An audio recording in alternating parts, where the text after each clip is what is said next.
उत्तर प्रदेश की योगी सरकार को सुप्रीम कोर्ट के चीफ जस्टिस ने दिया है तगड़ा वाला झटका। सुप्रीम कोर्ट के नए चीफ जस्टिस डी.वाई. चंद्रचूड़ को लेकर भारत के लोग, खासकर प्रबुद्ध वर्ग, यूं ही आशान्वित नहीं है। नवंबर 2022 के बाद जब से ये साहब आए हैं, लगातार वो सारे काम कर रहे हैं जो इन्होंने शपथ ग्रहण के बाद तुरंत भारत की जनता से वादा किया था। इन्होंने कहा था कि हम सुप्रीम कोर्ट में देश के लोगों का विश्वास बढ़ाने का काम करेंगे, जनता के लिए काम करेंगे। और इन्हें लेकर मैंने जो पहला वीडियो किया था उसमें भी मैंने कहा था कि जब ये साहब इलाहाबाद हाईकोर्ट में थे और छात्रों से संबंधित कोई भी मामला इनकी बेंच में जाता था तो सभी छात्र निश्चिंत हो जाते थे कि मामला चंद्रचूड़ साहब की बेंच में है तो फैसला छात्रों के हित में ही आएगा।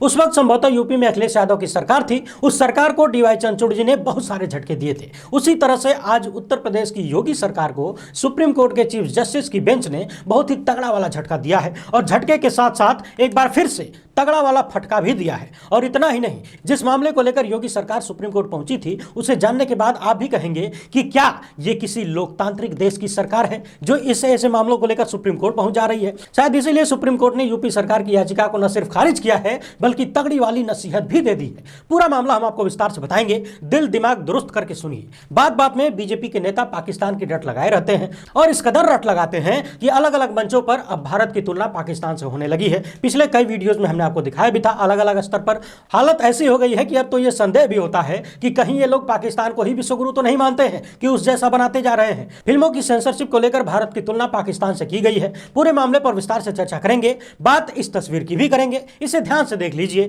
और जिस व्यक्ति की तरफ तीर का निशान बना है इस आदमी का चेहरा अपने दिमाग में बैठा लीजिए, क्योंकि ये व्यक्ति जिस मंच पर बैठा है और इसका कारनामा जो है पुराना वाला, उसे सुनने के बाद आप निश्चित ही कपार पीटने लगेंगे और कपार पीटते हुए बोलेंगे कि ये सिर्फ भारत में ही और बीजेपी के राज में ही संभव है और दुनिया के किसी कोने में ये हो नहीं सकता। पिछले कुछ सालों में भारत में धरना प्रदर्शन, विरोध प्रदर्शन, आंदोलन, हड़ताल, इन सबों का अस्तित्व खतरे में आ गया है। आप महीनों तक, सालों तक धरने पर बैठे रहिए, हड़ताल करते रहिए, अपनी मांग रखते रहिए, प्रदर्शन करते रहिए, सत्ता की कानों में जूं नहीं रेंगती है। एक बार फिर से मोदी सरकार ने अपनी संवेदनहीनता का जबरदस्त प्रदर्शन किया है और वो भी देश के सबसे निचले पायदान के खिलाफ, यानी कि देश में जो सबसे गरीब वर्ग है उसके खिलाफ मोदी सरकार हद से ज्यादा संवेदनहीन हो गई है, ऐसा प्रदर्शित हो रहा है। और सरकार की संवेदनहीनता के पीछे गोदी मीडिया का क्या रोल है, इस पर भी बातचीत करेंगे। मगर वीडियो शुरू करने से पहले आप सभी से अनुरोध है कि यदि आप हमें पहली बार देख रहे हैं तो फेसबुक पर हमारे पेज को फॉलो और लाइक कर लीजिए। जल्द से जल्द इस नए वाले फेसबुक पेज पर जुड़ जाइए।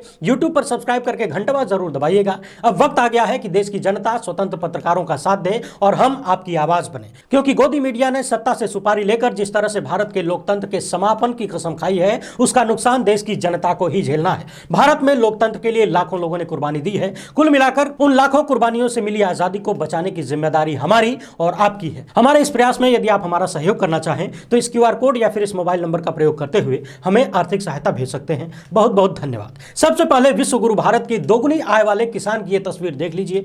30 दिन बाद बेटी की शादी थी। किसान को उम्मीद थी कि खेत में जो फसल लहरा रही है उसे काट कर कमाई होगी और बिटिया की शादी करूंगा, लेकिन बेमौसम बारिश ने फसल के साथ साथ किसान के इस परिवार को भी बर्बाद कर दिया। रामराज वाले उत्तर प्रदेश के महोबा के हमीरपुर में राम नरेश ने खेत में ही फांसी लगाकर जान दे दी। खेत में पका हुआ गेहूं और सरसों बारिश की वजह से बर्बाद हो गया। बिटिया की शादी कैसे होगी, इस चिंता ने किसान को जीवन समाप्त करने पर मजबूर कर दिया। किसान के बेटे का कहना है कि पापा दीदी को देख देख कर रोया करते थे। क्या हम और आप इस किसान की मजबूरियों का अंदाजा लगा सकते हैं? क्या हम इस किसान के भीतर की पीड़ा की कल्पना भी कर सकते हैं? आखिर किस मुंह से सरकारें आए दिन कहती हैं कि देश और प्रदेश का किसान बहुत खुशहाल है? हाल ही में यूपी के मुख्यमंत्री योगी आदित्यनाथ ने किसी कार्यक्रम में कहा था कि पिछले कई सालों में भाजपा की सरकार आने के बाद यूपी में किसी भी किसान ने आत्महत्या नहीं की है। उस पर भी हमने एक वीडियो में कहा था और बताया था कि किस तरह से यह सरासर झूठ बोला गया है यूपी के मुख्यमंत्री द्वारा। वहीं केंद्र की मोदी सरकार ने यह वादा भी किया था कि साल 2022 तक किसानों की आय दोगुनी हो जाएगी। कितनी हुई यह आपके किसान जानते ही होंगे। इस घटना में हमारे समाज की एक और बुराई छुपी हुई है और वो है बेटियों की शादी को लेकर। आखिर बेटियों की शादी को लेकर, उनको दिए जाने वाले दहेज को लेकर माँ बाप इतने ज्यादा परेशान क्यों होते हैं? ये कौन सी सामाजिक व्यवस्था है जिसमें बेटे की शादी को लेकर कोई भी किसान, कोई भी गरीब आत्महत्या नहीं करता? बात जब बिटिया की शादी की होती है तो फिर मानसिकता इस कदर पलट क्यों जाती है? बेटे की शादी में दहेज लेने के लिए छाती फुलाकर घूमने वाले माँ बाप बेटी की शादी में दहेज देने वाले माँ बाप के दुखों का अंदाजा क्यों नहीं लगा पाते? अब सबसे पहले देश के अत्यंत गरीब वर्ग की बात कर लेते हैं, फिर बात करेंगे सुप्रीम कोर्ट के चीफ जस्टिस द्वारा यूपी सरकार को दिए गए तगड़े वाले झटके की। लोकतंत्र में शांतिपूर्ण आंदोलन, धरना प्रदर्शन प्रदर्शन करने का अधिकार इसलिए दिया जाता है ताकि जनता अपनी मांग सत्ता के समक्ष रखे और सरकार उनसे बातचीत करके मामले का समाधान निकाले। लेकिन पिछले कुछ सालों में ऐसा लग रहा है कि सरकार ने सारे लोकतांत्रिक मूल्यों और अधिकारों को ताक पर रख दिया है। उन्हें इस बात से कोई फर्क नहीं पड़ता कि कितना बड़ा जनसमूह कितने दिनों से धरना प्रदर्शन कर रहा है, आंदोलन कर रहा है। किसान आंदोलन के दौरान भी आपने देखा था कि लगभग 1 साल तक लगातार इतना बड़ा आंदोलन चलता रहा। कथित तौर पर लगभग 800 से अधिक किसानों की मौत भी हो गई, मगर सरकार से जुड़े हुए लोग लगातार किसानों को आतंकवादी, उग्रवादी और पाकिस्तान परस्त बताने में लगे रहे। शायद बड़े बड़े राज्यों में चुनाव न आता तो विवादित कानून वापस भी न लिए जाते। दिल्ली के जंतर मंतर पर पिछले 30 दिनों से देश भर के मनरेगा मजदूर प्रदर्शन कर रहे हैं। उनका आरोप है कि सरकार ने उन पर 3 तरीके से हमला कर दिया है। पहले पूरा मामला समझ लीजिए, फिर आपको बताएंगे कि इन सब में गोदी मीडिया का क्या रोल है, मीडिया का क्या रोल है।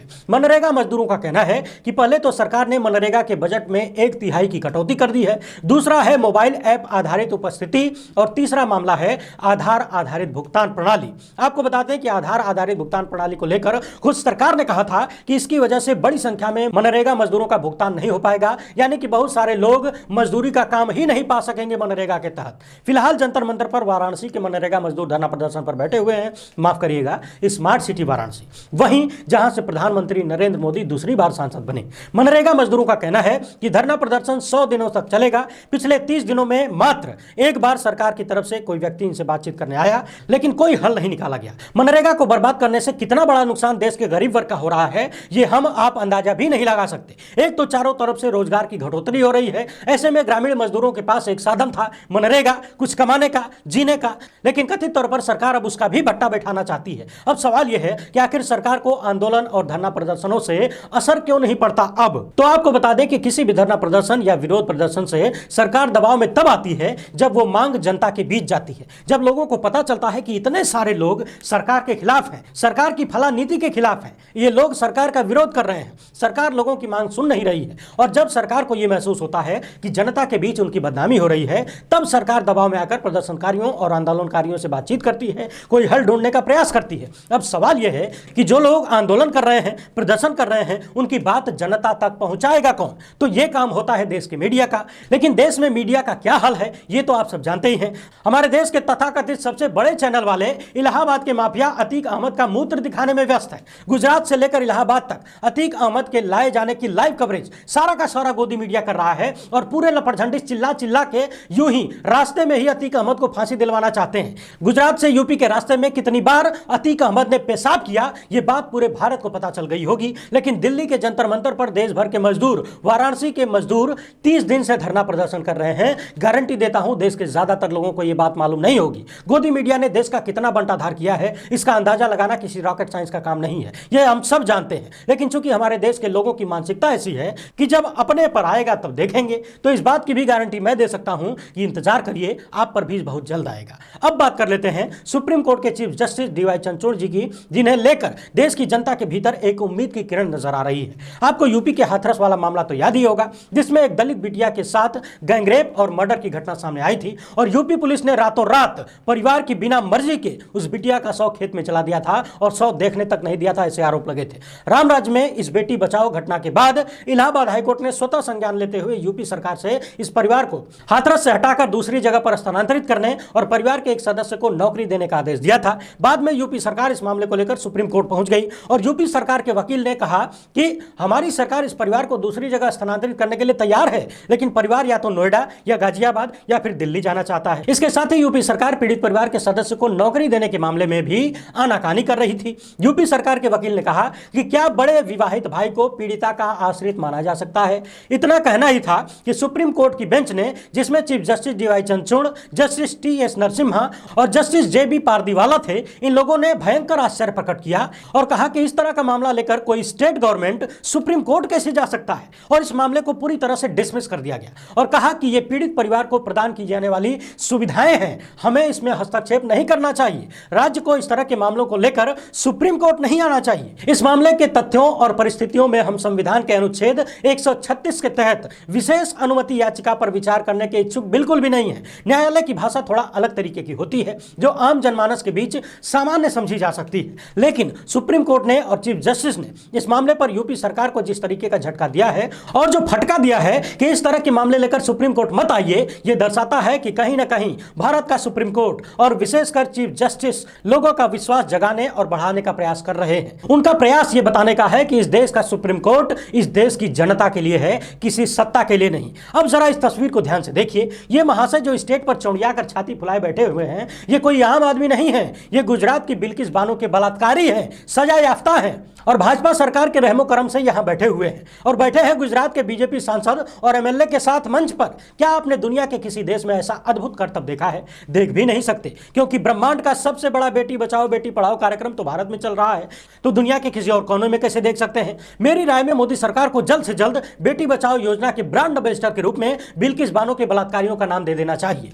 अब सिर्फ वही बाकी रह गया है। पत्रकार सदफ आफरीन लिखती हैं कि यह बस हमारे देश में ही हो सकता है, इससे ज्यादा अच्छे दिन और क्या हो सकते हैं। इसके बाद भी साहब बात करते हैं महिला सशक्तिकरण का, बेटी बचाओ बेटी पढ़ाओ का। बिल्किस बानो के बलात्कारियों की रिहाई पर किस तरह से फूलमाला पहनाकर उनका स्वागत किया गया था, लड्डू खिलाया गया था, वो तस्वीरें हम सब ने देखी थी। बस फर्क इतना था कि कुछ लोग उस पर शर्म महसूस कर रहे थे और कुछ लोग उस पर गर्व कर रहे थे, तालियां बजा रहे थे।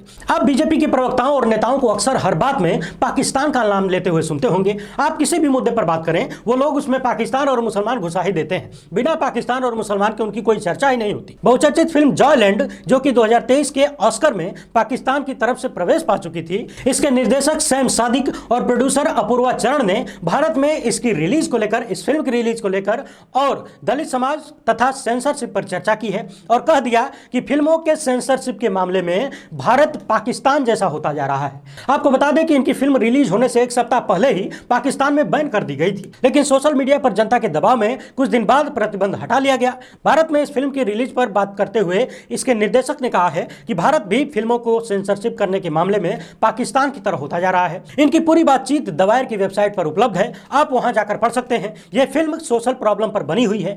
एक बार फिर से आप सभी से अनुरोध है कि फेसबुक पर हमारे इस नए पेज से जल्द जुड़ जाइए। हमारा काम पसंद आए तो वीडियो को ज्यादा से ज्यादा लोगों तक पहुंचाया करिए। हमसे जुड़ने के लिए बहुत बहुत धन्यवाद। जय हिंद।